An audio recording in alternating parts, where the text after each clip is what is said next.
Hi, everybody, and welcome to another segment of AstrologyAnswers.com's weekly forecast.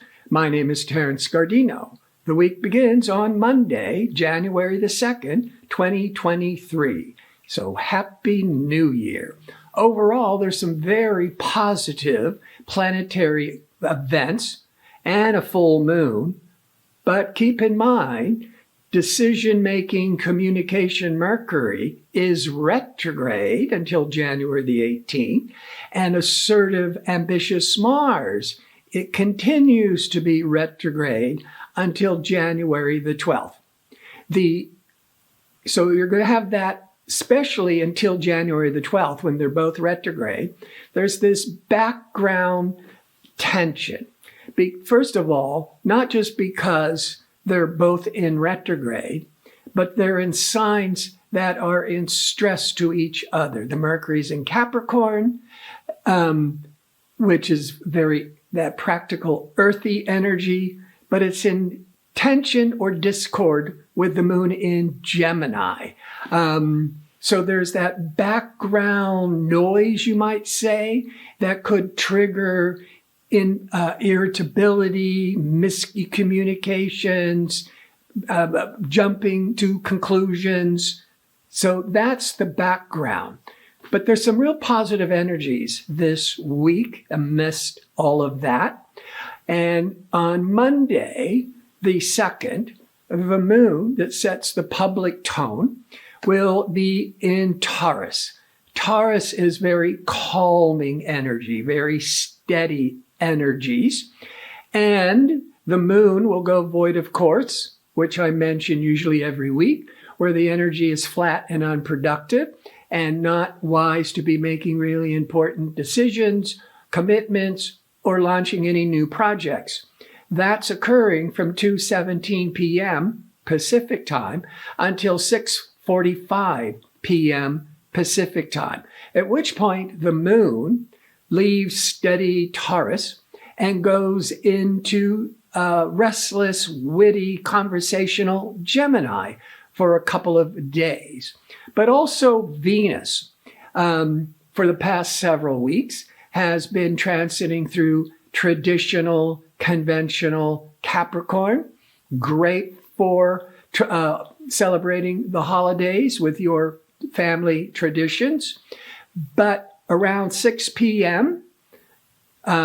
Monday, Pacific time, Venus, sociable, pleasurable Venus, enters Aquarius, an air sign, and it will be very favorable with the moon going into Gemini around 6:45 p.m. in the air sign of Gemini. So first of all, with Venus in Capricorn, it was about tradition. But as Venus goes into Aquarius for the next several weeks, Aquarius is looking to the future. It's being more progressive. It wants to shake things up and try new things. So when the moon goes into the air sign of Gemini, which is very mental stimulating energy, it will be in harmony with sociable Venus.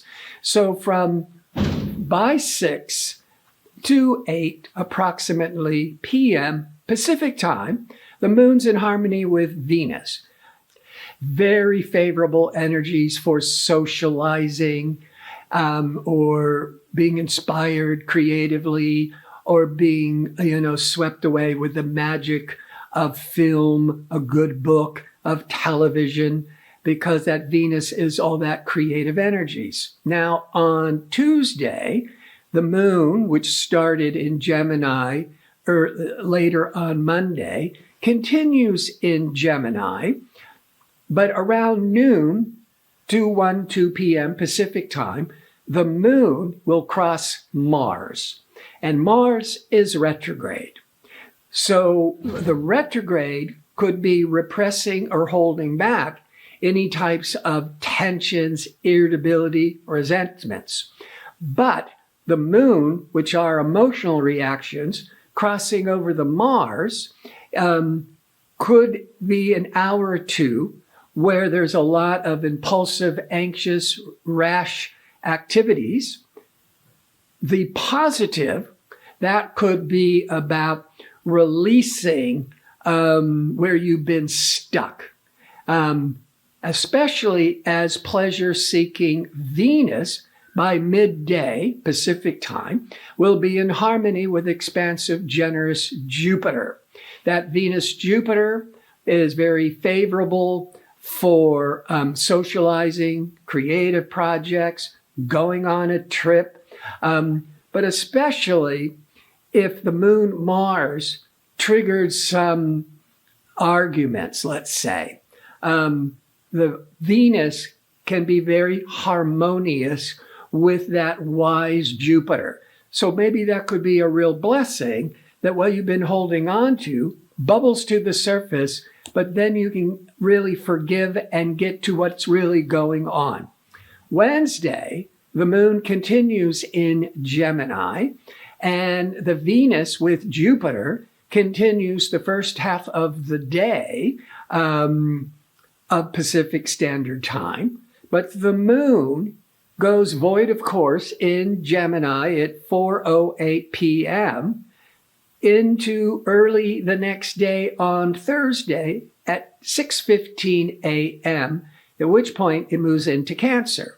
That moon in Gemini, there's all this restlessness, conversations, brainstorming ideas.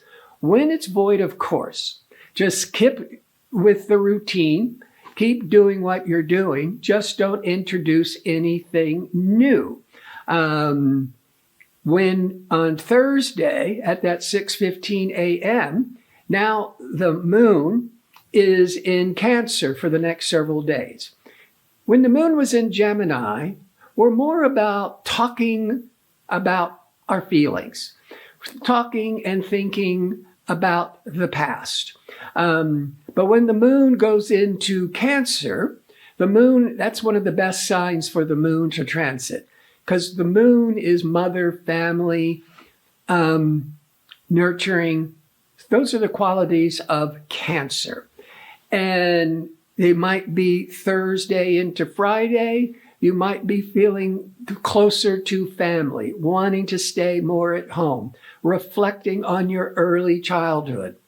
The sun on Thursday, twice a year, will be shining favorably on progressive Uranus.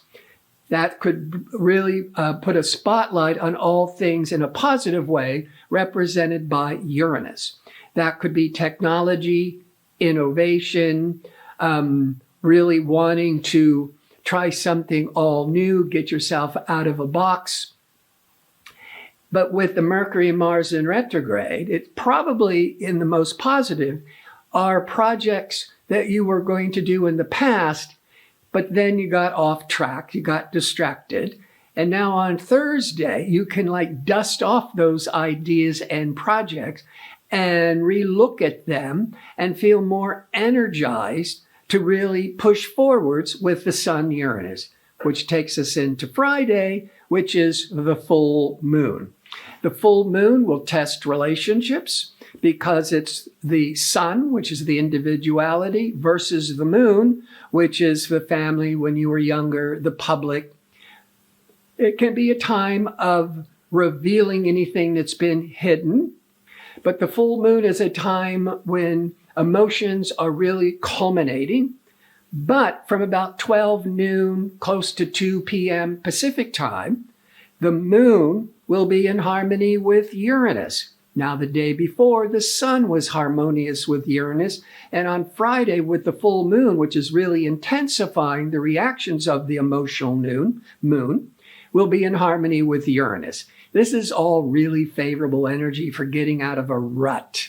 And like I said, with the retrogrades, it's not about getting excited about something all new, but mostly what would be successful is dusting off old projects and ideas and reconstituting them again. Saturday, the moon continues in family-oriented, nurturing Cancer, but it'll go void at 2:33 p.m. Pacific time till 6:40 p.m. Pacific time, which then goes into Leo. which is ideal for a Saturday night. Because Cancer energy, you want to stay more at home, be more quiet overall. But then the moon in Leo is extroverted, dynamic, celebratory, let's party, a little romance. And all through the day, Mercury in retrograde is crossing over the sun. So the sun is putting a real spotlight on old ideas that you may be reconnecting. How this could be very favorable are friendships and contacts that you could be reconnecting or hearing from out of the blue. On Sunday, the Mercury, the retrograde Mercury, will be in harmony with Uranus.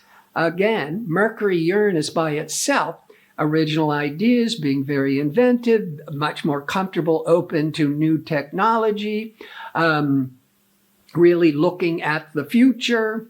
But with the retrograde, it could be things that you were excited about in the recent past, before Mercury went retrograde on the 29th of December. And now you're getting excited about it once again. The moon in dynamic Leo will be in harmony with Venus and Mars late morning, early afternoon Pacific time. Venus is pleasurable and sociable. Mars is more this physical dynamic energies that could be really favorable for romance, for parties. And if you're more on the West Coast, on Pacific time, it's ideal energy to go for a Sunday brunch with friends or family. I want to thank you for tuning in. I hope to see you next week with my next segment. Until then, be safe and well.